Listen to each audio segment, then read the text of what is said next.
This is not financial advice. It's not legal advice for entertainment, educational purposes only. And anything I say is my opinion. Please don't make any financial decision based on anything I say in these videos. Listen, double check you're still subscribed to the channel. Double check your notifications are on. And if you hit that like button, double check it's working properly, because you know these bad actors are working overtime to suppress the channel because they're terrified of more people becoming aware of all the fraud and corruption in the United States stock market. Guys, listen. By now, I know a majority of you have known that the FBI has put together a task force and arrested NBA coach Chauncey Billups, a whole lot of other NBA players and ex-NBA players, and some so-called mafia guys in regards to some type of sports gambling ring, okay? And I believe that if they are engaged in illegal gambling, of course, they should be brought to justice. But what I don't like about this is the FBI priorities are all messed up, in my opinion. You have people who are choosing to gamble. They know they're gambling, and maybe some people are cheating at the gambling, but this is what they're doing. This is what they choose to do. Now, do I believe that the casinos might have put this illegal gambling on the FBI's radar? Possibly. But the point I'm trying to make is this. The FBI goes after illegal gambling, okay? And what is it, a couple of million? A couple of million maybe? Possibly, who knows?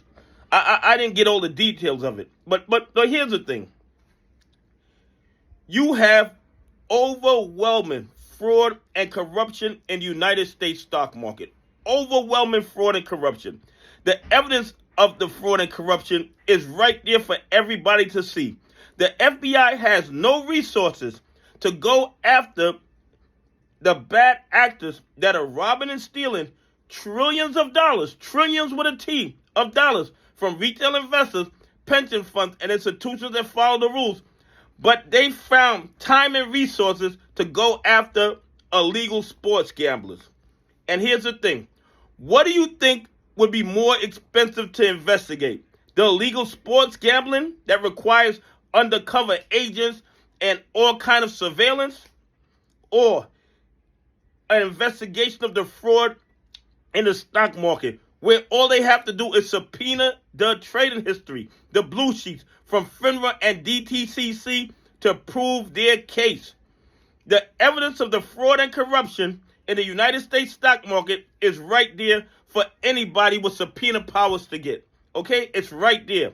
But the FBI does not go after the bad actors that are robbing and stealing trillions of dollars from retail investors, pension funds, and institutions that follow the rules every single day.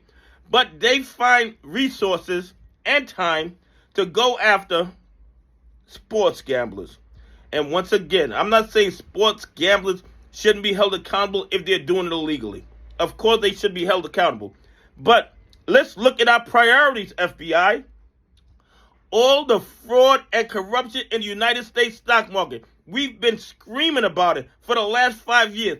We've sent evidence of it to the SEC, to the DOJ, to the FBI, and nothing has been done.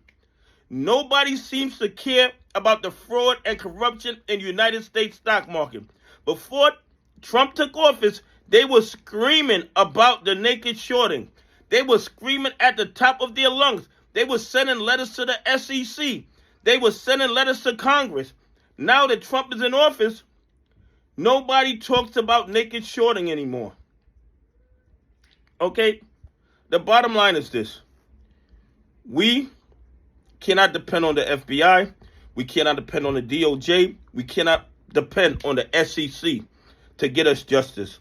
We're going to get justice when their liquidity runs out and the banks separate themselves from the naked shorters, and when more of these lawsuits, and they're coming, there's going to be more lawsuits coming, when more of these lawsuits get to the discovery phase and a judge orders the DTCC and FINRA to turn over that trading history, that's when the SEC, the DOJ, and the FBI are going to be forced to do their job. Anyway, please leave some comments. Tell me what you think. What do you think is a bigger harm on the United States citizens? Illegal gambling or bad actors stealing trillions from retail investors, pension funds, and institutions that follow the rules? Anyway, have a great day. God bless, and I appreciate y'all on this journey with me.